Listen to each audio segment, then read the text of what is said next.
రేపే అద్దంకిలో సిద్ధం సభ భారీగా క్యాడర్ సమాయత్తం. ఇప్పటికే భీమిలి, దెందులూరు, రాప్తాడు నియోజకవర్గాల్లో భారీ ఎత్తున సభలు నిర్వహించి ఎన్నికలకు తాము సిద్ధం అని పొలికేక పెట్టిన వైఎస్ఆర్ కాంగ్రెస్ పార్టీ అదే సిరీస్లో భాగంగా ఇప్పుడు అద్దంకి నియోజకవర్గంలోని మేదరమెట్లలో మరో బహిరంగ సభకు విస్తృత ఏర్పాట్లు చేస్తోంది. దాదాపు 40 అసెంబ్లీ నియోజకవర్గాల క్యాడర్ను ఎన్నికల యుద్ధానికి సన్నద్ధం చేసే లక్ష్యంతో నిర్వహిస్తున్న సిద్ధం సభకు సంబంధించి ఇప్పటికే ప్రచారం మొదలైంది. దాదాపు 15 లక్షల మంది కార్యకర్తలు హాజరవుతున్నారని భావిస్తున్న మేదరమెట్ల సభ పార్టీకి మరింత ఊపు తేనుంది.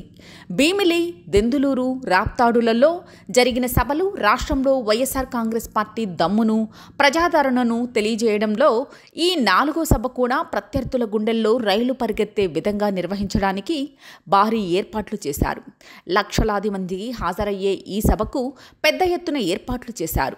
ఎక్కువ మంది వీక్షించే విధంగా ఎల్ఈడి స్క్రీన్లు అమర్చారు. సీఎం వైఎస్ జగన్ కార్యకర్తలను మరింత చేరువ కావడానికి వీలుగా ర్యాంపులు ఏర్పాటు చేశారు. ఇదే సభలో సీఎం వైఎస్ జగన్ ఎన్నికల మేనిఫెస్టోలో కొన్ని అంశాలను విడుదల చేసే అవకాశం ఉంది. ఇటు వరుస సిద్ధం సభలతో వైఎస్ఆర్సీపీ దూసుకుపోతుండగా అటు ప్రత్యర్థి టీడీపీ, జనసేన కూటమి ఇలాంటి సభ ఒక్కటి కూడా నిర్వహించకపోవడం వారి అనైక్యతను, ప్రజల్లో వారికున్న బలాన్ని తేటతెల్లం చేస్తోంది. ఒకవైపు అభ్యర్థులను ప్రకటిస్తూ వరుస సభలతో వైసీపీ దూసుకుపోతుంటే టీడీపీ కూటమి పొత్తులు, బేరసారాల పేరుతో ఢిల్లీ చుట్టూ ప్రదక్షిణాలు చేస్తోంది. మేదరమెట్ల సిద్ధం సభ తర్వాత ప్రజల్లో సీఎం వైఎస్ జగన్కు ఉన్న ఆదరణ మరోమారు తెలుస్తోంది. దీని తరువాత ప్రతిపక్షాల పరిస్థితి దిక్కుతోచిన విధంగా తయారవుతుంది.